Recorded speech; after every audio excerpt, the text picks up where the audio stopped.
Assalamualaikum warahmatullahi wabarakatuh. Salam bahagia, Ibu dan Bapak guru hebat. Salam guru penggerak, bergerak, tergerak, menggerakkan.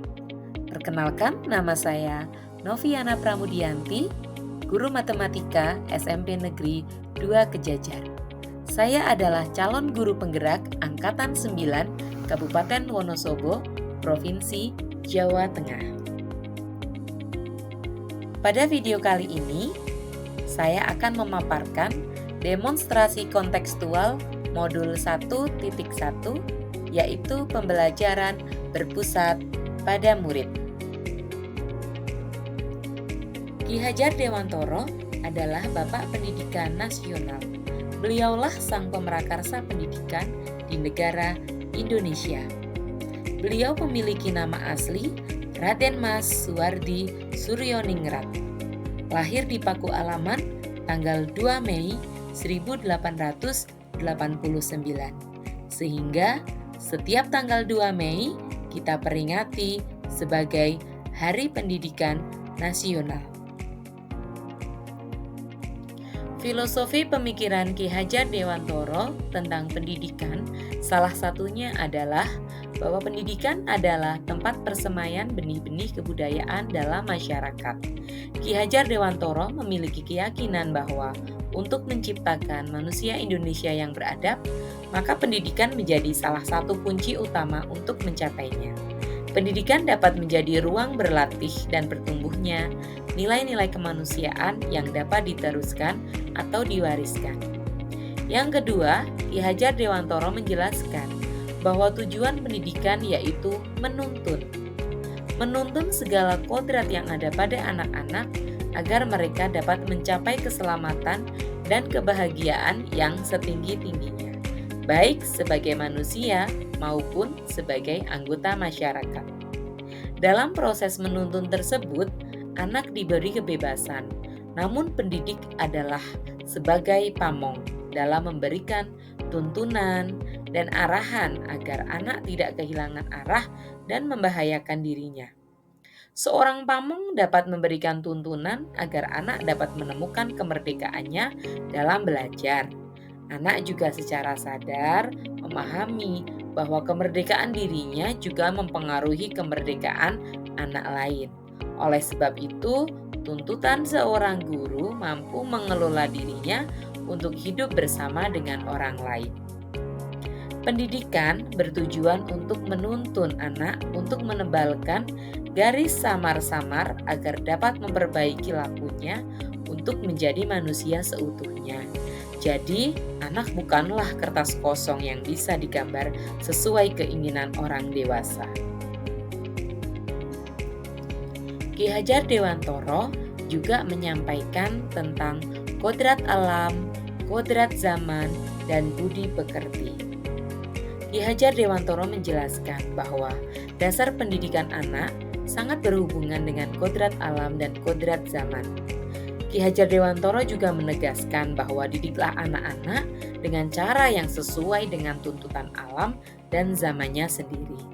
Artinya, cara belajar dan interaksi murid abad ke-21 tentu sangatlah berbeda dengan para murid di pertengahan dan di akhir abad ke-20. Kodrat alam di Indonesia dengan memiliki 2 musim, yaitu musim hujan dan musim kemarau, serta bentangan alam mulai dari pesisir pantai hingga pegunungan memiliki keberagaman dalam memaknai dan menghayati hidup. Demikian pula dengan zaman yang terus berkembang, dinamis, mempengaruhi cara pendidik menuntun para murid. Selain itu, budi pekerti juga merupakan keseimbangan hidup antara cipta, rasa, karya, dan karsa. Keselarasan hidup anak dilatih melalui pemahaman kesadaran diri yang baik tentang kekuatan dirinya.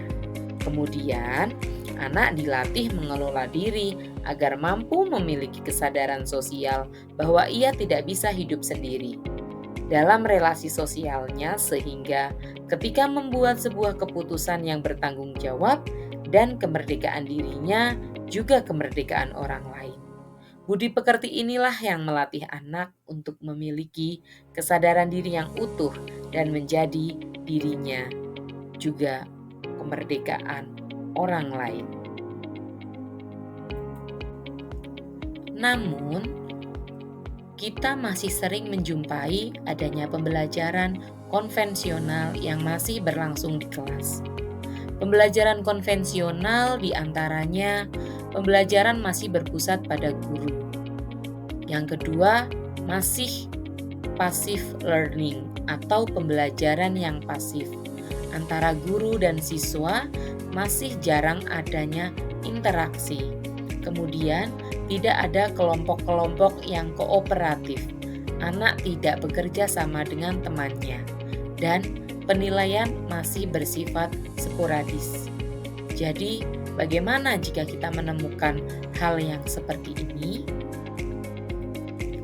Nah, melalui pemikiran filosofi Ki Hajar Dewantoro, maka kita bisa mulai menerapkan pembelajaran yang berpusat pada murid. Di antaranya, mulai dari proses pembelajarannya, kemudian tujuan pembelajaran, kemudian siswa membangun pengetahuan, motivasi belajar, berpikir tingkat tinggi, perbedaan gaya belajar, hingga kultur sosial yang ada di dalam kelas. Di sekolah kami, pembelajaran berpusat pada murid sudah mulai diterapkan. Mulai dari proses pembelajaran, kemudian tujuan pembelajaran yang mementingkan proses, bukan hasil. Di sini, siswa-siswa dalam proses pembelajarannya diajak berdiskusi, berkelompok, menggali pengetahuan mereka sendiri dalam memecahkan masalah. Kemudian, setelah siswa membangun pengetahuannya, kita sebagai pamong harus senantiasa memotivasi belajar siswa. Di antaranya, seperti kita berkeliling, mengajak siswa berinteraksi ketika mereka sedang berdiskusi. Kita melihat ke sekeliling ketika mereka berdiskusi di setiap kelompok, kita bimbing, kita tanya apakah mereka ada kesulitan, apakah mereka perlu bantuan, dan lain sebagainya.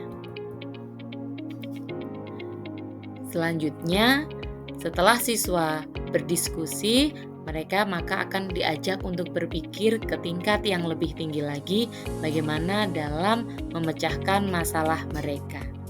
Walaupun mereka memiliki gaya belajar yang berbeda-beda, tapi mereka akan merasa senang karena mereka bahagia dengan cara belajar mereka masing-masing. Mereka tidak akan merasa dipaksa, tetapi mereka menemukan kebahagiaannya sendiri dalam mereka belajar. Kemudian yang terakhir yaitu kultur sosial yang ada di dalam kelas. Di kelas tentu banyak perbedaan, mulai dari kultur sosial, perbedaan secara fisik, perbedaan jenis kelamin, perbedaan agama, dan lain sebagainya. Namun, hal itu tidak akan membuat mereka merasa dibeda-bedakan. Inilah yang disebut dengan Ki Hajar Dewantoro, yaitu budi pekerti. Mereka akan selalu saling menghargai, saling menghormati dengan teman-teman mereka sendiri. Nah, seperti itulah video tentang filosofi pemikiran Ki Hajar Dewantoro. Semoga video ini bermanfaat untuk Ibu dan Bapak guru semua. Sekian dan terima kasih. Salam guru penggerak. Wassalamualaikum warahmatullahi wabarakatuh.